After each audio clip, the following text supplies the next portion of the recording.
오늘 우리에게 주신 하나님의 말씀 마태복음 19장입니다. 27절에서 30절 말씀 한 목소리로 한번 같이 읽어보겠습니다. 이에 베드로가 대답하여 이르되 보소서 우리가 모든 것을 버리고 주를 따라 싸운데 그런즉 우리가 무엇을 얻으리이까? 예수께서 이르시되 내가 진실로 너희에게 이르노니 세상이 새롭게 되어 인자가 자기 영광의 보좌에 앉았을 때 나를 따르는 너희도 12보좌에 앉아 이스라엘 12지파를 심판하리라. 또 내 이름을 위하여 집이나 형제나 자매나 부모나 자식이나 전토를 벌인 자마다 여러 배를 받고 또 영생을 상속하리라. 그러나 먼저 된 자로서 나중되고 나중된 자로서 먼저 될 자가 많으니라. 아멘. 오늘은 우리가 무엇을 얻으리까? 라는 말씀으로 하나님 앞에서 우리 성도가 받을 영생에 대한 이야기를 계속해서 이어가 보겠습니다. 우리는 계속해서 영생을 구하는, 영생을 얻기 위하여 자신의 선한 행위를 보탤 수 있다고 여기던 부자 청년에게서부터 출발해서 그 영생은 사람으로는 할 수 없고 하나님으로서만 다 하신다라는 예수님의 선언과 이젠 그 뒤에 이제 그 제자들조차도 영생을 예수님을 그냥 따라간다고 받는 게 아니라는 거죠. 오늘 제자들이 예수님에게 요구한 우리는 무엇을 얻을 수 있습니까?에 대한 답을 예수님께서 말씀하세요. 계속해서 영생을 머릿속에 담고 오셔야 됩니다. 우리는 지난 시간에 영생은 인간 편에서의 열심과 노력, 자기 수행을 통해서 하나님 앞에 보상으로 받는 게 아니라는 걸 알았습니다. 오로지 하나님께서 하나님이 택한 자기 백성들에게만 주시는 영적인 생명이라는 것을 알게 됐죠. 그래서 예수님이 가르쳐 주신 계명을 지키는 것과 또 예수님을 사랑하는 것, 그리고 내 이웃을 내 자신처럼 사랑하는 건 다 똑같은 거예요. 그 일은 우리가 노력하고 애쓰라는 말이 아니라 보혜사 성령이 오심으로 우리 안으로 그분이 들어오시면 우리가 그 계명을 지킨 자다, 예수를 사랑한 자다, 내 이웃을 내 몸처럼 사랑한 자다로 인정받는 것이고, 성령이 우리 안에서 일하심으로 될 일이라는 말씀이었죠. 그래서 사람으로서는 할 수 없고 오직 하나님으로서만 가능하다라고 말씀하셨던 거예요. 그러니까 이 영생이라는 차원은 우리 인간이 이 육을 가지고 있는 상태에서 이룰 수 있는 어떠한 도달할 수 있는 자리가 아니란 말입니다. 모든 종교가 자신의 수행을 가지고 올라가겠다고 하잖아요. 그 모든 종교가 쫓아 올라가겠다고 하는 수행의 끝 지점이 영생인데 그 영생은 인간이 도달할 수 있는 자리가 아니라는 거예요. 한마디로 그건 우리가 노력해서 올라가는 것이 아니라 차원이 다른 하나님의 영적인 생명이 우리 안으로 주어지는 거지 우리가 그걸 얻어서 낼 수 있는 게 아니라는 것입니다. 사실은 하나님께서 이 일을 통해서 하나님 당신을 나타내시고 하나님께서 역사하시려는 거예요. 영생이라는 것은 하나님의 영광을 위해서 하나님의 열심으로 우리에게 나타내시는 하나님의 자기 계시인 겁니다. 그래서 예수님께서 그 영생을 가르쳐서 하나님과 그의 보내신 자를 아는 것으로 정의하신 거예요. 따라서 그 영생은 허물과 죄로 인해 죽은 우리를 예수의 십자가의 죽으심으로 대속하시는 그 일을 통해서 하나님이 당신이 하나님이라는 사실을 나타내시는 거예요. 여러분, 이 땅에 종교가 얼마나 많습니까? 그 모든 종교들이 다 신을 구하고 있고 자기들의 신이 진짜다 이렇게 말을 하죠. 그런데 그 신이 스스로 신됨을 증명한 종교가 있나요? 없습니다. 그냥 사람끼리 우리 신이다 이러고 있는 거죠. 그런데 유일하게 기독교에 계신 이 하나님만이 당신이 하나님이심을 증명하시는 거예요. 보여주시는 거예요. 여러분, 하나님께서 우리 성경의 첫 선언이 뭐죠? 태초에 하나님이 천지를 창조하셨다. 근데 창조를 본 사람이 있어요? 아무도 없습니다. 그러니까 아무도 본 사람이 없으면 누가 하나님인 줄을 알아요. 우리 수많은 무신론자들이 그러죠. 하나님이 천지를 창조하셨다고. 그건 니네 얘기지. 봤어? 이러죠. 어떤 사람이 이렇게 하나님이 천지를 창조하셨습니다. 그래도 어떤 사람이 그러더라고요. 봤어? 봤냐고. 짓는 거 봤어? 이렇게 말을 하는 거예요. 누가 또 이런 말을 하더라고요. 당신 부모님이 당신을 낳은 거 봤어? 이렇게. 그런데 어떻게 내가 내 부모님이 나를 낳은 걸 어떻게 알아요? 계속 확인하고 있으니까. 그죠? 그분이 나를 먹이고 입히고 키우고 증명서에 나와 있고 그걸 확인하고 지금까지 오고 얼굴도 닮아 있고 이러니까 내 부모다라는 걸 알게 되는 거죠. 그럼 하나님이 창조주시오? 나를 생명을 주신 분이라는 걸 우리가 어떻게 알 수 있어요? 우리가 이 역사로 시작하는 하나님은 볼 수가 없어요. 그럼 하나님이 당신이 영이신 당신을 이 역사로 보여주시려면 어떻게 해야 되죠? 재창조하시는 모습으로 보여주셔야 될 거예요. 그래서 하나님께서 허물과 죄로 선악과를 따먹은 아담의 후손들부터 모든 사람이 죄로 말미암아 다시 에레미야 4장에 보니까 혼돈과 공허로 다시 돌아갔다 그러는 거예요. 다시 창조 이전으로 돌아가 버린 거예요. 다시 창조를 하셔야 되는 거예요. 그럼 어떻게 하세요? 그 창조라는 것 자체가 하나님이 당신의 생명을 불어넣어서 만드신 게 창조잖아요. 그러니까 하나님을 떠난 허물과 죄로 죽은 어떤 자들에게 당신의 생명을 다시 넣어주는 사건을 보여주심으로 하나님이 창조주다. 하나님이 우리의 하나님이다라는 걸 보여주셔야 되잖아요. 그걸 어떻게 이루셨어요? 예수 그리스도로 이루셨죠. 그것도 절대 안 되는 불가능한 방법으로 해내신 거예요. 그게 바로 하나님의 자기 계시라는 말입니다. 여러분, 지금 하나님께서 저와 여러분들에게 주신 그 영생은 하늘의 생명이에요. 영원한 생명이란 말입니다. 그런데 그렇게 그 영생을 사는 자들이 살아갈 곳을 천국이라고 말을 하죠. 그런데 그 천국을 살기 위해서 가장 중요한 게 뭡니까? 하나님을 알아야 될 거 아니에요. 그죠? 하나님이 누구신지. 왜? 천국은 누가 다스리시는 곳이에요? 하나님이 다스리시잖아요. 근데 하나님이 다스리시는데 그 하나님을 모르면, 그 하나님이 우리에 보내주신 그 예수를 모르면 어떻게 그 하나님 나라를 살아요? 여러분 한번 이런 경험 해보신 적 있으세요? 내가 누구와 같이 가자고 해서 갔는데 모르는 사람밖에 없어. 거기 편합니까 그 자리? 불편하죠. 거기에 주인공과 서로 아는 사람들은 서로 즐겁고 야 너 어떻게 지내냐 말을 할 수 있지만 나는 가서 뭐 아무도 모르는 사람이 있으면 꽂아놓은 보리자루가 똑같은 거죠. 불편해요. 아무리 맛있는 걸 먹어도 재미가 없어요. 왜? 그곳은 내가 아는 사람이 없단 말이에요. 여러분 저와 여러분들이 천국을 간다고 하는데 그 천국에서 하나님을 모르면 불편합니다. 여러분. 천국이 먹을 게 많고 춥지도 않고 덥지도 않아서 좋은 곳이 아니에요. 하나님이 계시는 곳이란 말이에요. 그러면 저와 여러분은 이 역사를 지나가면서 그 하나님을 알아가야 되잖아요. 그런데 하나님은 영이시기 때문에 당신을 나타낼 수 없어서 하나님이 당신을 이 세상에 드러내신 방법이 뭡니까? 예수 안에 당신을 담아서 보여주신 거예요. 그래서 예수님이 뭐라고 말씀하십니까? 내가 하는 말은 내 말이 아니라 누구의 말이라고요? 하나님의 말이다. 내가 하는 일은 하나님이 하시는 거다. 너희는 그냥 들은 걸 말을 하지만 나는 그분과 함께 있었다. 그분이 나와 함께 계시는 분이셔. 그러니까 나는 실수할 수가 없어. 그래서 나를 본 자는 아버지를 봤다 그러죠.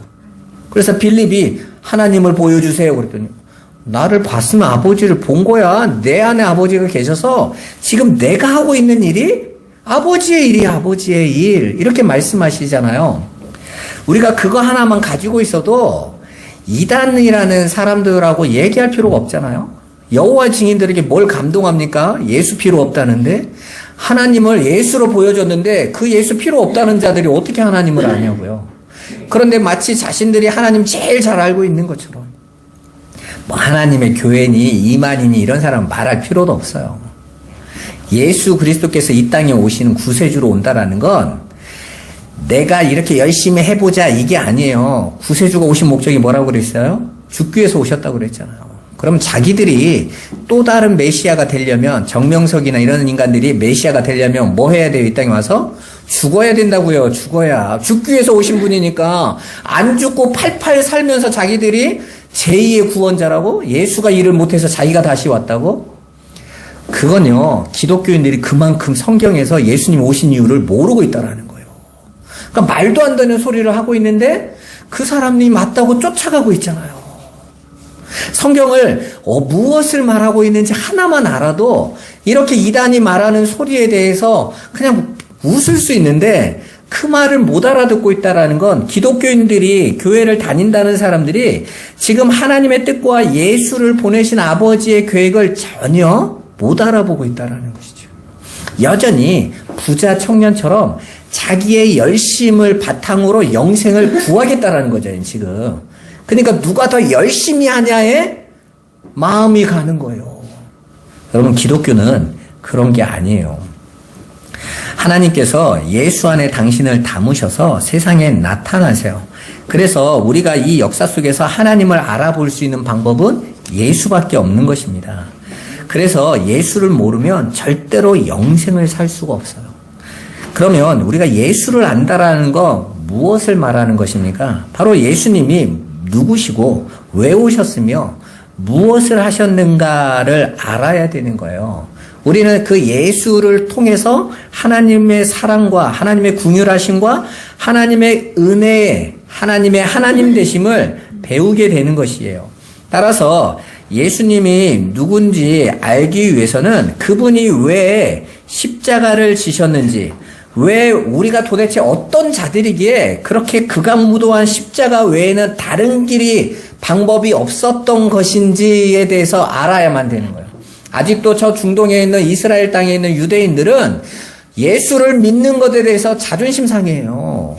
왜 그렇습니까? 우리가 하나님의 백성인데, 우리는 의로운 하나님의 백성들인데 왜 하필 저 나사렛에 저 총구석에 저기 자기 죄 문제 해결하지 못해서 십자가에 달려 죽은 예수를 자꾸 우리 메시아라고 믿으라고 하냐는 것이죠. 우리는 다윗 같은 훌륭한 왕도 있고 모세 같은 대지도자도 있고 우리 이렇게 대단한 사람들인데 왜 저게 아무것도 없는 보잘것없는 자꾸 예수를 구원자로 믿으라는 거예요. 그게 그들의 자존심을 자꾸 건드리는 거예요. 그리고 우리는 얼마든지 하나님 앞에 우리의 열매로 하나님 앞에 기쁘게 나갈 수 있다고 여전히 믿고 있는 거죠. 그래서 저 이스라엘에서 유대 사람들이 제3성전을 지으려고 도면까지 다 만들어 놨잖아요. 첫 번째 솔로몬 성전이 화려함과 두 번째 수르바벨 성전은요 좀 형편이 없었어요. 그래서 헤롯 대왕이 다시 중축하면서 크웠죠. 그런데 AD 72년에 다 무너져 버렸잖아요. 그리고 나서 이제 제3성전은 더 거창하게 대단하게 만들겠다는 거예요. 그러면서 그 제사를 지내서는 레위 혈통을 찾으려고 혈안이 되어 있습니다. 2000년이나 지났는데 혈통이 어떻게 되어 있어요? 여러분, 우리나라에서 제일 성씨가 헷갈리는 게 이씨, 김씨, 박씨 이거예요. 진짜라는 보장이 별로 없는 이름, 성이. 왜요? 왕족이라서 서로 옛날에 종이나 이런 사람들이 할 때 다 하나씩 가졌던 이름이 그냥 족보 새로 만들면 이씨 하나 만들고. 왜요? 나 그거 부러우니까. 그러면요, 유대인들이 제일 부러워했던 지파가 어떤 지파겠어요? 레위 지파겠죠, 레위 지파. 제사장. 광야에서도 레위 지파 가지고 나도 해볼래 했던 사람들 아닙니까? 그러니까 이 2000년 동안요, 그 혈통이 다 바뀌어가지고 누가 순수한 레위 지파인지, 특히 그 레위 지파 중에서 제사장은 누구만 할 수 있어요? 아론의 계통만 할 수 있잖아요. 그죠? 특히 사독의 계통으로만 무조건 영원히 하게 돼 있다고요. 그걸 누가 찾아요? 그런데도 그들이 왜 그 집착을 못 버립니까?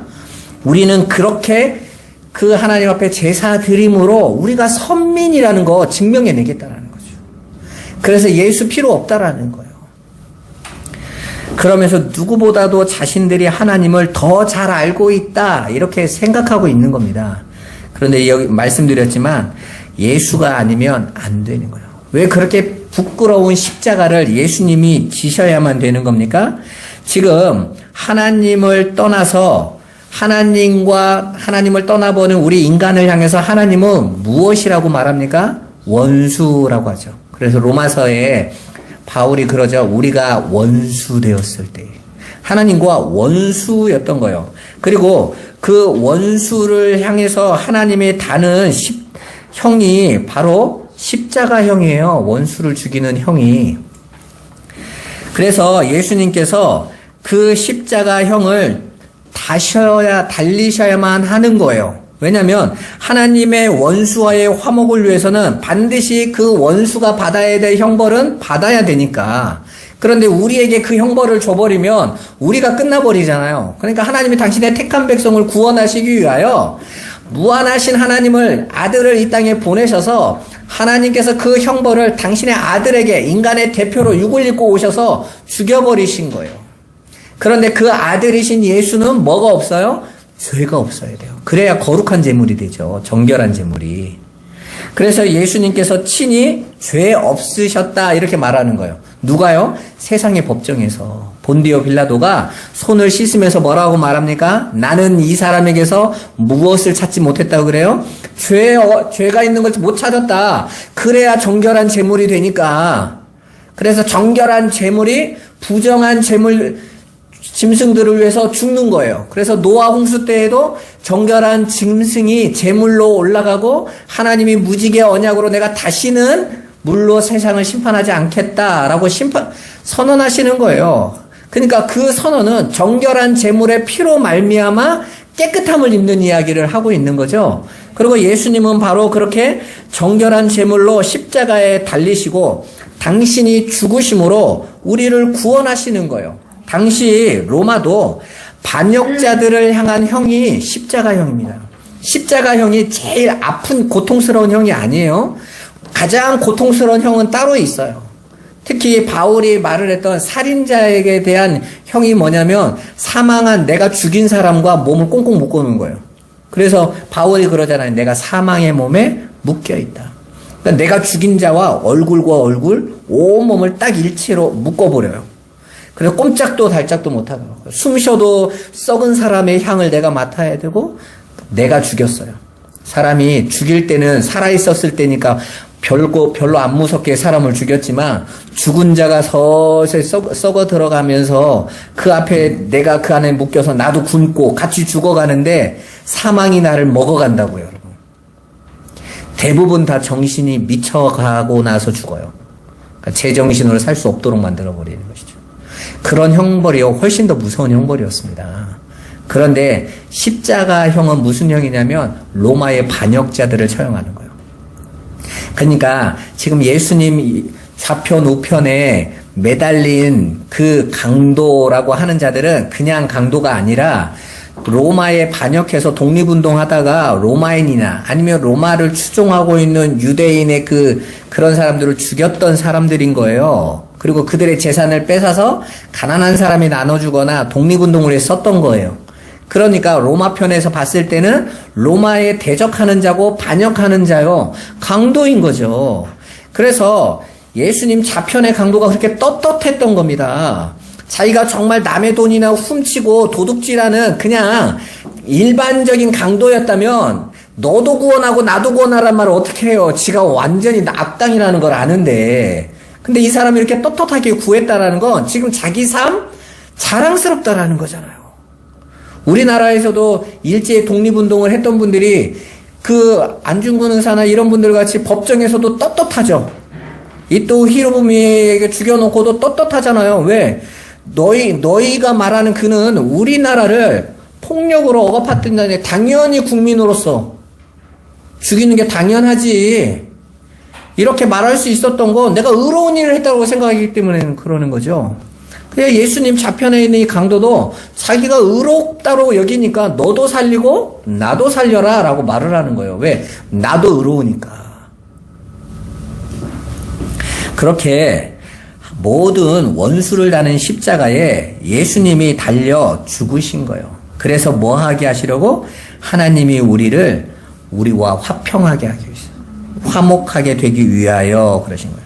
그렇게 하나님과 원수인 우리를 품으시고 우리의 대표로 예수님이 죽으시고 이제 우리는 그 제물이신 예수를 우리가 생명의 양식으로 먹는 게 바로 십자가 사건이에요. 여러분, 예수님의 십자가가 언제 지셨죠? 6월절 전날이에요. 자, 6월절 전날이면 무엇이 떠오르죠? 출애굽기 할 때 이스라엘 백성이 6월절 밤에 고기 먹던 의식이 생각나잖아요. 그 피로는 좌우 임방에 바르고 그들은 뭘 먹었어야 돼요? 그 잡은 양의 고기를 먹어야 됐었어요. 그래서 그 고기를 먹고 그 피를 바르고 그 먹고 바르고 나서 준비한 자들이 애굽에서 나가는 거예요.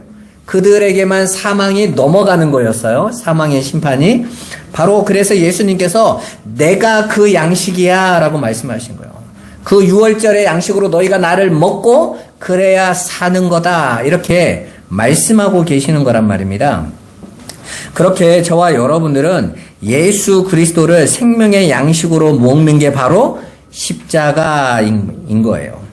이처럼 십자가는 하나님과 원수였던 우리가 하나님과 완전히 다시 화목하게 만드는 유일한 길이었던 것입니다. 그러니까 수많은 사람들이 왜 하필 십자가밖에 없냐, 근데 십자가밖에 없어요. 그걸 그냥 갑자기 우발적으로 십자가를 지신 것이 아니라 구약에서부터 계속 하나님 그 얘기만 하신다고요. 그리고 나서 예수 그리스도도 그 십자가를 명확하게 보이신 거죠. 그래서 베드로가 이렇게 말을 합니다. 천하 인간에게 구원 얻을 다른 이름을 주신 일이 없느니라. 다른 이름은 없어요, 여러분. 다른 이름은 없어요. 무슨 JMS, 안상원 이런 이름은 없단 말입니다. 예수 외에는 없는 거예요.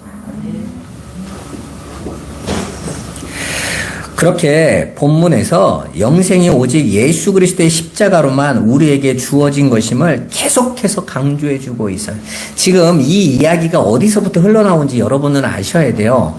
지금 주는 그리스도시요 살아계신 하나님의 아들이십니다 라고 베드로가 예수가 그리스도시요 하나님의 아들이라고 고백하고 나서 그 고백까지는 잘했는데 그 다음에 예수님이 바로 무슨 얘기하세요? 이제 당신이 십자가 지실 이야기를 하십니다. 그리스도가 이 땅에 오신 이유는 뭐 때문에 오신 거예요? 십자가 지러 오셨으니까 십자가 일을 하신 것입니다. 그랬더니 베드로가 그 앞에 당장 막아서면서 버럭 화를 내고 예수를 꾸짖죠.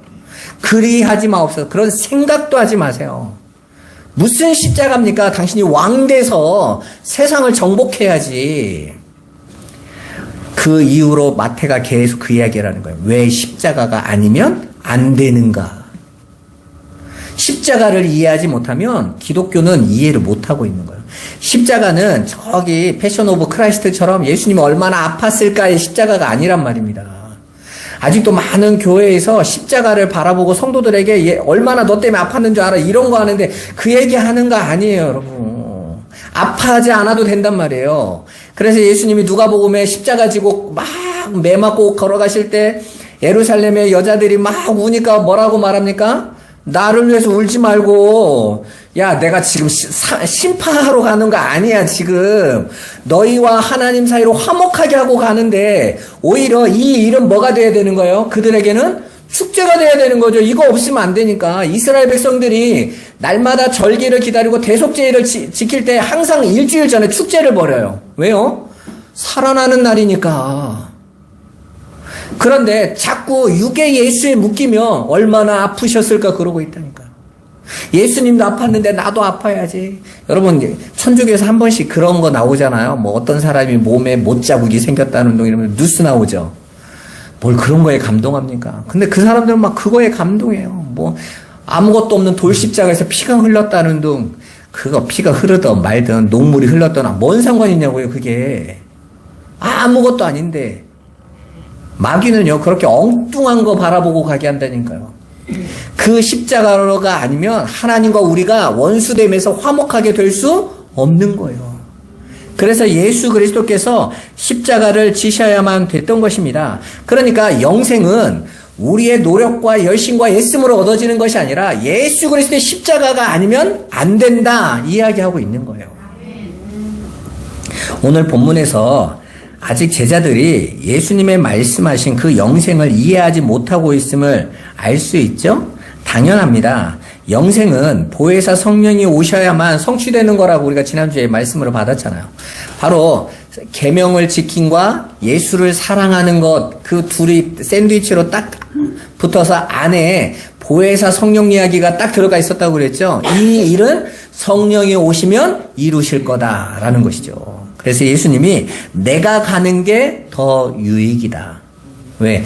내가 가야 성령이 오셔서 너희 안으로 오셔서 그 일을 이루실 거니까. 그러니까 우리의 노력과 열심으로 이루라는 목표지가 아니었다는 거예요. 본문에서 베드로가 우리가 모든 것을 버리고 주를 따라 싸우니 그런즉 우리가 무엇을 얻으리까라고 말을 하고 있어요. 이건 지금 베드로 자신도 자신은 또 버리는 행위를 자기 의로 또 삼고 보상을 요구하고 있는 거잖아요. 그러니까 지금 예수님이 말씀하신 내 소유를 다 팔으라는 건 재산 팔라는 얘기가 아니라는 것이 한 번에 나오죠. 그게 재산 파는 이야기였으면 베드로가 내 건 다 버렸습니다 했으면 되는 거잖아요. 재산이었으면. 그런데 나중에 예수님이 말씀하시는 29절에 보면 집이나 형제나 자매나 부모나 자식이나 전토까지 나오는 거 보면 그 소유물의 한계가 나라는 것을 구축하고 있는 나의 힘 전부를 가리키고 있다는 것을 금방 알 수 있어요. 그런데 베드로는 그냥 자기도 소유를 다 버리고 왔다고 말하는 것으로 이제 그럼 나한테는 뭐 주실래요? 그러고 요구하고 있는 겁니다. 그 말은 지금 베드로조차도 지금 예수님에게 자기 의를 드러내고 이제 버리는 행위라는 내 의를 지금 꺼내든 거잖아요. 그 말은 지금 모든 인간이 가지고 있는 자기 섬김의 실체의 모습이라는 거예요. 여러분, 교회 안에서 남들이 보는 수준 안에서의 나를 증명하려고 살지 마세요, 여러분. 말씀 앞에 서세요, 말씀 앞에. 아니면 큰일 납니다, 여러분. 아유, 우리 믿음 좋은 집사님, 기도 많이 하는 장로님, 이런 소리가 중요한 게 아니에요. 아니, 저는 유튜브에서 어떤 장로님이 대표 기도는 이렇게 하고 응답은 이렇게 하면 응답받는데요. 그 장로님 진짜 만나보고 싶더라고요. 아니, 기도를 어떻게 하면 응답이 와? 여러분, 기도를 방법론적으로 해서 응답받는 건 난 본 적이 없어요. 기도는 하나님과의 소통이잖아요. 때로는 질서정연하게 해야 하나님이 들으십니까? 여러분, 사람이 고통스러우면 아버지에서도 응답이 와요. 왜요? 더 잘하는데 우리보다? 그러잖아요. 오늘 우리가 교동문에서도 읽었지만 너희는 목숨을 위하여 무엇을 먹을까? 무엇을 마실까? 몸을 위하여 무엇을 입을까? 염려하지 마라. 너희 하나님이 다 하신다 하셨는데 무슨 기도의 방법론이 어디 있어요? 야, 이런 분들이 근데 왜 이렇게 구독자가 많아? 그런 거에 막 사람들은 야, 이렇게 하면 된다더라면 왜 이렇게 쫓아가는 거예요? 얻고 싶은 거죠, 지금. 내가 하고 있는 걸 가지고 기준으로 받고 싶은 거잖아요. 여기에서 베드로가 말하는 모든 것을 다 버렸다라는 말은 무엇을 위해 버렸다라는 거예요? 실은 자기 자신을 위해 버린 거죠. 지금 뭔가를 얻기 위한 기대 때문에 버린 거잖아요. 우리가 하나님 앞에 11조도 그렇게 하지 말라고 그랬습니다. 뭔가를 얻기 위한 기대로 내는 게 아니란 말입니다. 하나님만이 전부이심에 대한 고백인 거예요. 나의 구원자라는 것에 대한 고백인 거지 투자의 목적으로 하시면 큰일 나는 겁니다, 여러분. 한국교회는요, 정말 잘못된 헌금관을 가지고 있어요. 그래서 나중에 꼭 교회 나가면서 헌금을 내가 얼마나 했는데 그러는 거예요. 아니, 그건 계산법으로 하는 게 아니에요. 그게 안 하면 안 하는 게 더 나은 거예요. 심지어 어떤 분은 자기가 냈던 거 헌금을 돌려달라고 반원 소송도 하더라고요. 이게 그 사람은 지금 뭘 했던 거예요, 지금까지? 하나님과는 관계가 없었다라는 거예요. 근데 왜 이런 지경까지 왔습니까? 전혀 하나님을 모르고 있다라는 것이죠. 교회 와가지고도. 여러분, 그렇게 자기 자신을 위해서, 자아 확장을 위해서 버리고 있는 것, 그게 바로 죄인의 실체인 거예요. 세상 누구도 그 죄의 소욕에서 절대로 못 빠져나옵니다. 그렇게 죄인들은 오로지 자신만을 살찌우고 자신만 지키려고 살아가는 거예요. 그게 바로 예수님이 폭로시키신 율법주의요, 인본주의인 거예요. 그러니까 본문에서 마태가 주장하고 있는 바가 뭔 거죠? 바로 예수님의 제자 베드로 역시도 부자 청년과 똑같은 세상의 부자였다라는 것이죠. 그러니까 예수의 십자가가 아니면 그 누구도 안 된다는 거예요. 여러분, 교회 다녀서 구원받는 게 아니에요. 예수 그리스도의 십자가 안에 저와 여러분이 함께 들어가야 되는 거예요. 아니면 안 된단 말이에요. 제가 전에 살던 곳에 1층에 사시던 할아버지 할머니가 그때 누구지? 우리 아마 김문자 권사님 동생네가 거기 살았었잖아요. 그 다른 또 어떤 분이 다른 이상한 종교를 믿었는지 그분이 날마다 하는 말이 나 교회 다녀 이러면서 할아버지는 교회 다니면 니들은 지옥 가 막 이러는 거예요. 그래서 내가 보기에는 그 도찐 개찐인데 그분 저기 우리나라 제일 큰 교회 다니시는데 할아버지가 잘 나가지도 못하세요. 근데 나 교회 다닌다는 거예요. 진짜 목사인데 말은 해줘야 될 것 같기도 하고 근데 말이 안 통하는 분이 가만히 있었는데 그럼 교회 다니면 구원받아요? 그럼 베드로가 예수님을 3년을 따라왔는데 당연히 구원받아야 되잖아요. 근데 마태가 하고 싶은 말은 뭡니까? 그거 아니라는 거죠. 지금 마태는 유대교 안에서 돌아온 크리스찬들에게 이야기하고 있는 거예요. 그들이 여전히 놓지 못하고 있는 게 뭐예요? 그 율법, 그걸로 자기를 증명하는 삶에서 못 나오는 거예요. 우리도 여러분 모태에서부터 신앙생활 하신 분은 여러분도 모르게 몸에 밴 거 있잖아요. 교회는 이렇게 해야 되고 이렇게 살아야 되고 그걸로 나를 이렇게 만들어 가야 된다는 거 못 놓쳐. 예수의 은혜가 아니면 절대로 못 끊어요. 저도 습관이 무서워요. 당연하게 여기는 것이라고 여깁니다. 그래서 예수님께서 이어서 베드로의 그 우문에 대해서 현답하세요. 먼저 29절부터 볼게요. 예수님께서 이렇게 말씀하십니다. 또 내 이름을 위하여 집이나 형제나 자매나 부모나 자식이나 전토를 벌인 자마다 여러 배를 받는다. 여기서 여러 배라는 말은 100배를 말하는 거예요. 성경에서 100배라는 말이 많이 나오죠. 이 100배라는 건 꼭 산술적 수치가 아니에요. 1년 농사 지으면 100년치를 받는다는 뜻이 아니라 100배라는 의미 자체가 지금 우리가 상상할 수 있는 차원을 넘어선 것에 대한 이야기인 거예요. 하늘의 걸 얘기하는 거라고요. 하나님이 주시는 풍요, 하나님만이 이루어져 주시는 것. 그래서 이삭이 그의 농사를 지었더니 100배를 거뒀다라는 것은 상상치 못한 열매로 거뒀다라는 뜻이에요. 그걸 통해서 하나님이 주셨다라는 것을 확인할 수 있는 거. 여러분 재산 불린 거 가지고 하나님이 주셨다고 확인이 됩니까? 아니죠. 나보다 더 많이 버는 사람들도 많은데 그걸로 어떻게 하나님이 하셨다라고 증명할 수 있어요? 그렇게 100배라는 것은 우리 인간의 편에서는 상상하지 없는, 우리가 도달할 수 없는 것으로 주는 것을 이야기하는 거예요. 바로 뒤에 그 이야기가 나오죠. 그렇게 100배로 주는 것이 무엇이라고 나와 있어요? 영생으로 나오잖아요. 영생을 상속하려. 지금 부자 청년은 아무리 몸부림쳐도 얻을 수 없는 거였어요. 낙타가 바늘기 문으로 들어가지 못하는 것처럼 절대로 얻을 수 없는 거였는데 지금 자신의 것을 다 버리고 끊어낸 어떤 자들에게 절대로 끊어 못 내는데 끊어내게 된 어떤 자들에게 영생이 상속되는 거예요. 그게 100배인 거예요. 그리고 그것을 받기 전에 먼저 버릴 것이 있었죠. 그것들은 바로 부자 청년에게 다 팔라고 했던 소유들이었어요.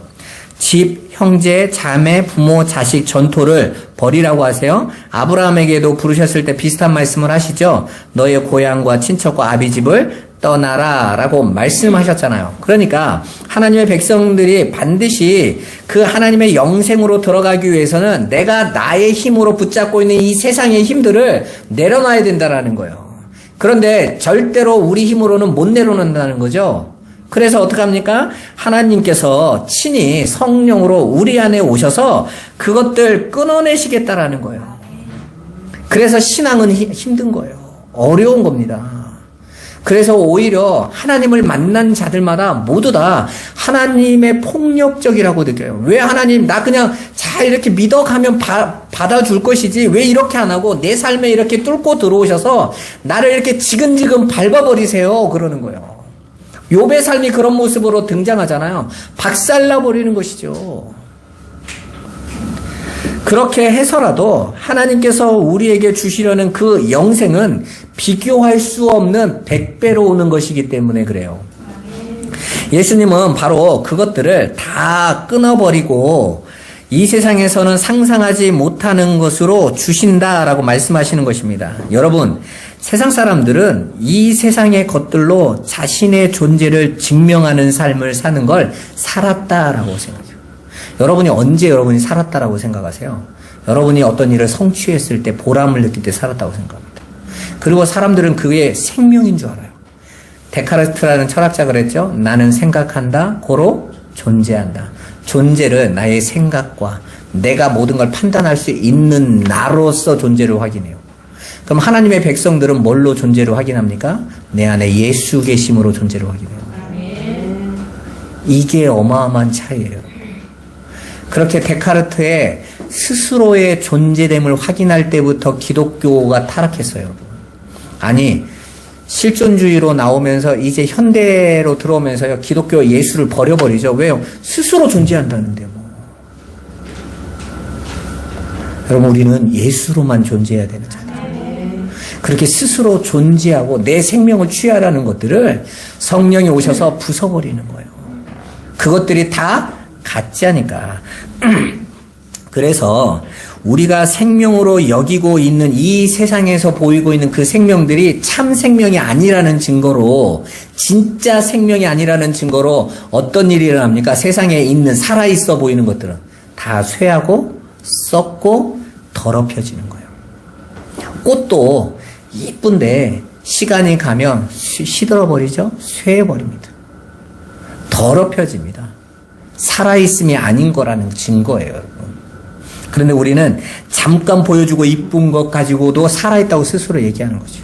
그러니까 우리가 우리 인생에, 하나님이 우리 인생을 볼 때는 이 100년밖에 살지 못하는 이 인생은요, 그냥 산 게 아닌 거예요. 마치 꽃을 꺾어다가 화병에 꽂아놓으면 일주일 가면 시드는 것처럼 우리 인생이 그냥 시들어가고 있는 시간이란 말이에요. 아무것도 아닌 거죠, 여러분. 영원이라는 것 속에서 이 찰나의 시간은요, 시간도 아닌 거예요, 여러분. 그 속에서 우리가 나의 생명을 증명하고 그걸 생명으로 붙잡으려고 하면 큰일 나는 것입니다. 그래서 하나님께서 십자가에서 다 끊어내고 우리를 예수 안으로 끌어들이시는 거예요.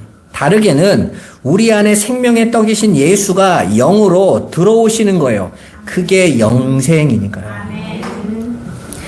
이어서 28절에 보면 우리가 세상이 새롭게 되어 인자가 자기 영광의 보좌에 앉으실 때 우리가 보좌에 앉아 이스라엘 12지파를 심판하게 될 것이라고 말씀하세요. 언제 일이 일어나요? 재림 때가 아닙니다, 여러분. 이거 잘 해석하셔야 돼요. 세상이 새롭게 되는 게 언제가 새롭게 되죠? 성령이 하나님의 백성들을 만들어냈을 때가 새롭게 되는 때죠. 그래서 바울이 하나님의 백성들을 향해서 보라, 이전 것은 지나갔으니 새로운 피조물이로다, 새롭게 된 거예요, 여러분. 지금까지는 율법과 또 인본주의로 세상이 통치되어지는 시대였다면 이제부터는 성령으로 말미암아 하나님의 은혜가 통치하는 시대, 새 시대가 된 것입니다. 그렇게 하나님이 통치하는 나라가 어떤 나라요? 하나님 나라잖아요. 그렇게 하나님의 나라로 들어와서 예수와 함께 이제 저와 여러분들이 세상을 심판하는 자가 될 거라는 거예요. 그런데 누구를 심판해요? 이스라엘의 12지파를 심판한대요. 이스라엘은 예수 이전의 이름이잖아요. 그죠? 구약에서 있었던 게 이스라엘이고 12지파는 야곱의 아들들의 이름 아닙니까? 그러니까 그 이스라엘의 12지파는 구약 율법주의를 상징하는 거예요. 유대주의를 상징하는 것입니다. 지금까지는 그들이 자신들의 율법 지킴을 진리라고 주장했어요. 그렇게 살아야만 됐었어요. 그리고 그게 하나님 앞에 나아가는 방법이라고 여겼어요. 그런데 예수님이 오실 때부터 예수님의 공생애 동안 그들은 계속 예수에 의해서 심판받게 되죠. 예수님이 바리새인들 보고 뭐라고 말합니까? 너희들 그렇게 살아가면 반드시 지옥에 떨어질 거야. 이미 심판이잖아요. 그죠? 너희는 너희 아비 마귀에게서 나서 절대 하늘의 말을 못 알아들어. 그러죠. 너희가 아브라함의 후손이라고? 아브라함의 후손이라면 내 말을 들었을 거야. 왜? 너희 조상 아브라함은 나와 함께하고 나를 기뻐했으니까. 그런데 너희는 나 싫어하잖아. 너희는 이미 심판을 받은 거라는 거예요. 그 심판을 누가 하고 있어요? 예수님이 하고 계시죠. 근데 예수님이 보좌에서 그 심판을 하실 때 그 예수의 보좌에 함께 앉은 자들이 누구예요? 우리잖아요, 우리. 그래서 에베소서 2장에 뭐라고 말합니까? 예수 그리스도께서 허물과 죄로 죽었던 우리를 살리셔서 우리를 함께 올라가서 하나님 보좌에 함께 앉히시고 그러죠. 함께 그러니까 저와 여러분들은 지금 심판하는 삶을 살고 있는 거예요. 그런데 내 모습을 보면 이렇게 해요? 그렇게 자꾸 생각이 드는 거죠. 여러분, 세상에 힘을 주고 심판을 하는 게 아니에요. 심판이라는 것은 하나님만이 하시는 거예요. 그래서 우리는 세상을 심판하려면 세상보다 내가 힘이 세야 된다고 생각해요. 그들보다 더 돈도 되고, 그들보다 더 권력도 있어야 되고, 더 인기도 있어야 되고, 영향력도 더 있어야 그 일을 할 수 있다고 생각해요. 왜? 세상은 그런 힘을 주고 심판하게 하니까. 그런데 하나님이 당신의 백성에게 허락하신 심판은 십자가란 말입니다. 누가 십자가 위에 있냐로 심판하고 있는 거예요. 그래서 하나님께서는 오히려 나사로가 세상을 심판하는 거예요. 부자와 세상은 나사로를 비웃고 조롱하잖아요.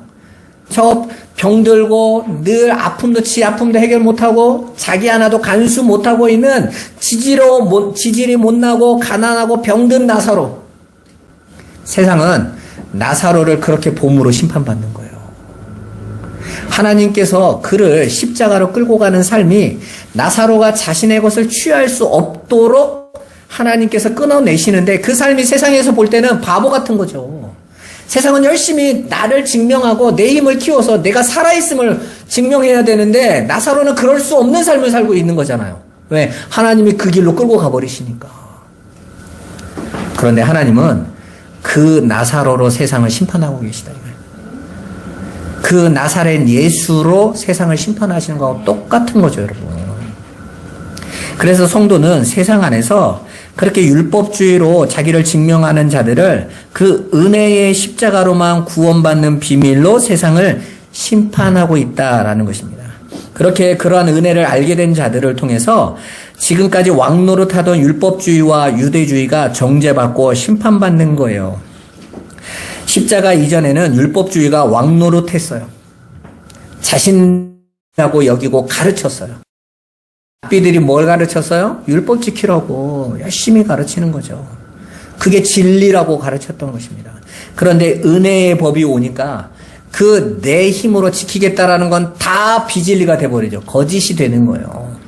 너희는 안 돼. 내가 십자가를 치는 은혜 아니면 너희는 할 수 없어로 이제 새로운 시대가 열려버린 것입니다. 그래서 은혜가 왕노릇하는 시대 안에서 살아가는 모든 성도들은 그렇게 은혜에 의해서 내가 아무것도 할 수 없는 자임이 폭로되고 그렇게 부자 청년처럼 나도 똑같이 그 삶을 추구하고 있었는데 하나님께서 베드로에게 은혜를 부으시니까 이걸로는 안 되네? 내가 이렇게 열심히 내 힘을 쌓는 방법으로는 안 되는 거구나 하고 거기서 나와버리는 거죠. 항복하고 나와버리는 거예요. 나 안 되는 거였네요, 하나님. 내가 이걸 가지고는 내가 이렇게 열심히 버리고 내 걸 쌓고 노력하고 애씀으로는 안 되는 거네요. 예수 그리스도의 십자가의 은혜만 아니면 나는 절대로 할 수 없는 거군요. 의 자리로 가는 거예요. 그리고 하나님이 그리로 성도를 어떻게 한다는 거예요? 몰아가신다는 거예요. 그래서 오히려 성도는 약함을 자랑하는 것입니다. 그 박영선 목사님이 그런 말씀을 하시더라고요. 여러분, 신앙생활을 하는데 문제없이 살아왔다. 자랑거리 아닙니다.